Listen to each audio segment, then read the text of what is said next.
क्या पारस को बचाने के लिए जवार इस बार वहाब दौरानी का हमेशा के लिए खेल खत्म कर देगा? और क्या नदीम और आफताब की गद्दारी सामने आते ही बेजाद अपनी बेटी की शादी जवार से करने का फैसला कर लेगा? आने वाली कहानी में ऐसे धमाकेदार मोड़ आने वाले हैं जिन्हें देखकर हर कोई हैरान रह जाएगा। जैसे ही जवार को पता चलता है कि वहाब दौरानी मुल्क से बाहर गया ही नहीं था, बल्कि अभी भी पाकिस्तान में मौजूद है और पारस उसी के कब्जे में है, जबकि उसे वहां तक पहुंचाने के पीछे नदीम और आफताब का पूरा प्लान था, तो वह तुरंत बेजाद से कहता है, सर, मैं पारस को वापस लाने जा रहा हूं। मैं आपसे वादा करता हूँ कि वहां दौरानी उसे जिस भी फार्म हाउस में छिपाकर बैठा होगा, मैं उसे वहां से लेकर ही लौटूंगा। लेकिन आप नदीम और आफताब पर कड़ी नजर रखिए।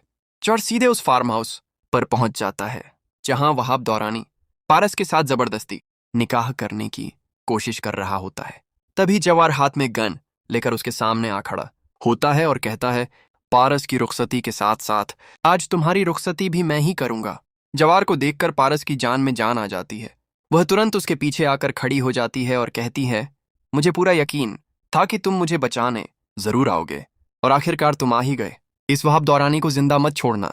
इस पर जवार कहता है, मैडम, आप बिल्कुल फिक्र मत कीजिए, आप बाहर जाकर गाड़ी में बैठिए, सिकंदर आपका इंतजार कर रहा है।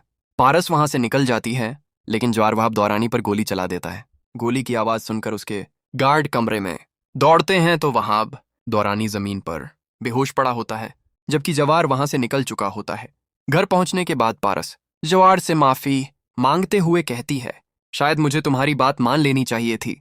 अगर मैं तुम्हारी भेजी हुई लोकेशन पर ही रहती तो शायद वहां दौरानी मुझे किडनैप नहीं कर पाता। मैं हमेशा अपनी मनमानी करती रही, लेकिन अब मुझे समझ आ गया है कि मुझे तुम्हारी बात माननी चाहिए थी। इस पर जवार मुस्कुराते हुए कहता है, ये तो बहुत अच्छी बात है। अगर तुम मेरी बात मानोगी तो हमेशा तुम्हारा ही फायदा होगा। घर पहुंचते ही बेजाद पारस को गले लगा लेता है और कहता है, बेटा, मैंने तुम्हें मना किया था कि कहीं मत जाना। अगर तुम्हें कुछ हो जाता तो मैं भी जिंदा नहीं रहता। तब पारस सच्चाई बताते हुए कहती है, बाबा, मैं तो जाना ही नहीं चाहती थी।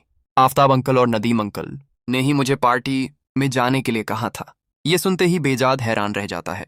वह नदीम और आफताब से कहता है, तुम दोनों ने तो कहा था कि पारस अपनी मर्जी से गई थी, लेकिन अब सच सामने आ चुका है। अगर मेरी बेटी को कुछ भी हुआ तो उसके जिम्मेदार सिर्फ तुम दोनों होगे।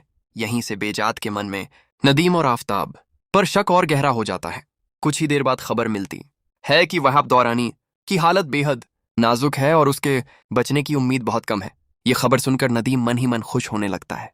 वह सोचता है कि अगर वहाब दौरानी मर गया तो उसकी 3 एकड़ जमीन भी उसकी हो जाएगी और पारस भी हमेशा के लिए उसके रास्ते से हट जाएगी। सबको लगता है कि वहाब दौरानी अब नहीं बचेगा, लेकिन वह मौत के मुंह से वापस लौट आता है। बचने के बाद उसके दिल में इंतकाम की आग पहले से भी ज्यादा भड़क उठती है।